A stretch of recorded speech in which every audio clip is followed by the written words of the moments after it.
eto na nga, wag na nating patagalin pa. Ito na ang ating sizzling issue. To handle.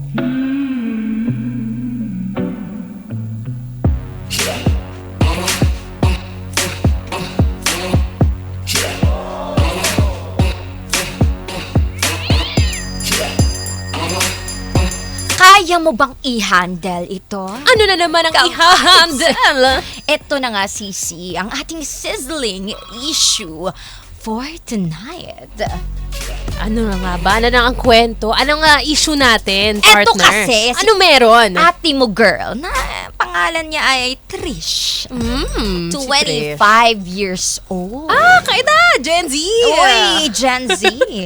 At siya ay may ka-live-in partner. Sana all! Na, tawag na lang din natin sa pangalang Ano? Renz. Renz? Yes. As in, short for Lawrence? Correct, Renz. 26 years old siya. Parehas pala silang Gen Z. Di magkalayo yung edad.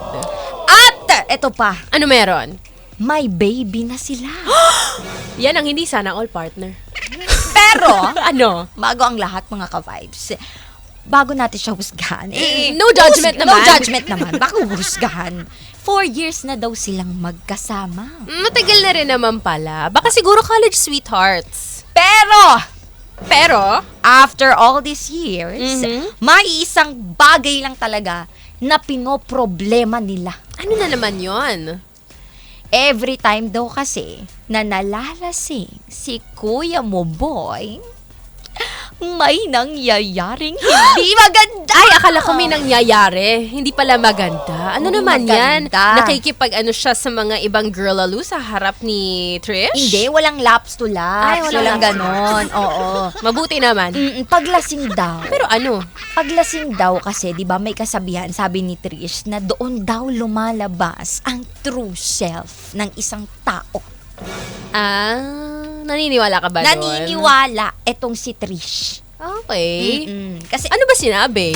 kasi nga, every time daw na tipsy, etong si Kuya mo boy, inaalala palagi yung past ni Trish. Ungkatan ng past pala ang Oo. peg ni Kuya pagkalasing. Take note ha! Oo.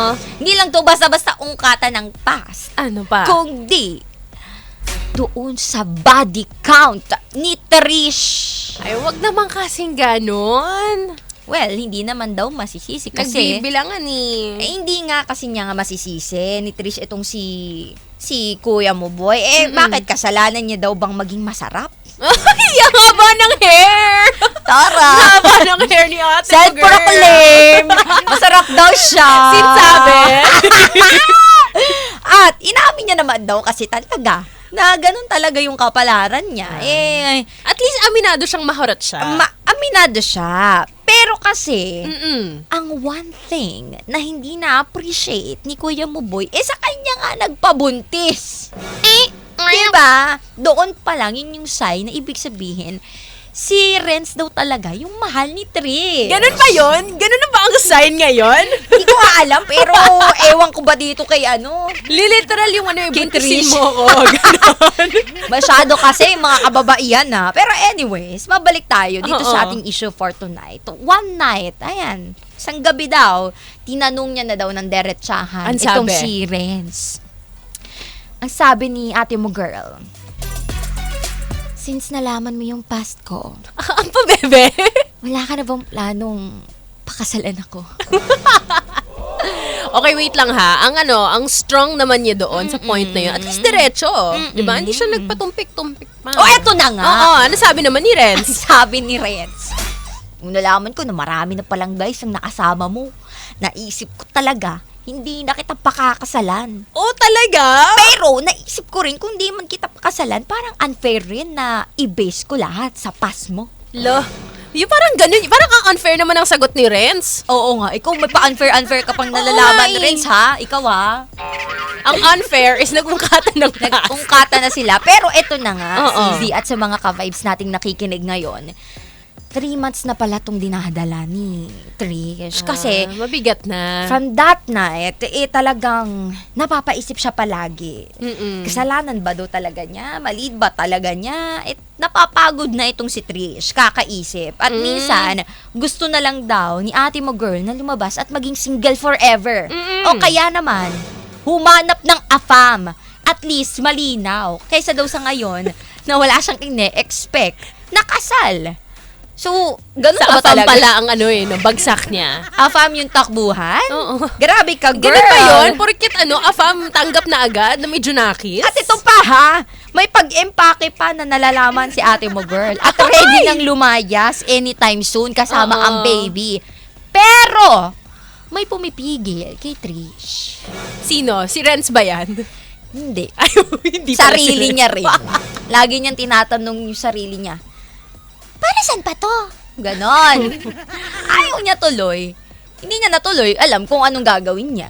Kasi nga naman, sabi ni Trish, ayaw niya akong bitawan, DJ Kim, tsaka DJ ID. Pero ayaw niya rin akong pakasalan. Malaki naman kasi talagang problema yon. Gusto niya na nga daw makalaya. Ano ba talaga ang pwedeng maging solusyon? Dapat ba daw siyang manatili sa ganong setup? Ay, hirap Trish? naman nun, partner. Trish at Renz. Bestie, let me hold your hand. Oh my God. Sisi Let's- ko. Let's hold our hands, CZ. At talaga naman itong ating sizzling issue for tonight ay talagang too hot to handle. Oo, ang hirap din naman kasi, okay, nakakatawa siyang pinag-uusapan natin ngayon para tayong hindi seryoso. Pero yung problema niya seryoso Seryoso to ha, mga Oo, kabay. napakahirap naman kasi na pinagdadaanan ni Trish, di ba? Kayo ba mga ka-vibes, relate ba kayo sa storya ni Trish? Aha. Or mas naiintindihan nyo ba si Renz? Nako, hindi natin alam, no? Kasi maraming mga ka-vibes na, alam mo yun, kaka-tune in lang sa program natin at talaga nung narinig nila yung story or yung issue ni Trish ngayon, nakaka-relate sila. So maraming Trish na mga ka-vibes na nakikinig ngayon. Totoo. And marami ring Renz. Ayan kung Team Trish ka, ayan, i-comment nyo yun, #Team Trish. Kung Team Renz ka naman, edi i-comment nyo rin, #Team Renz. At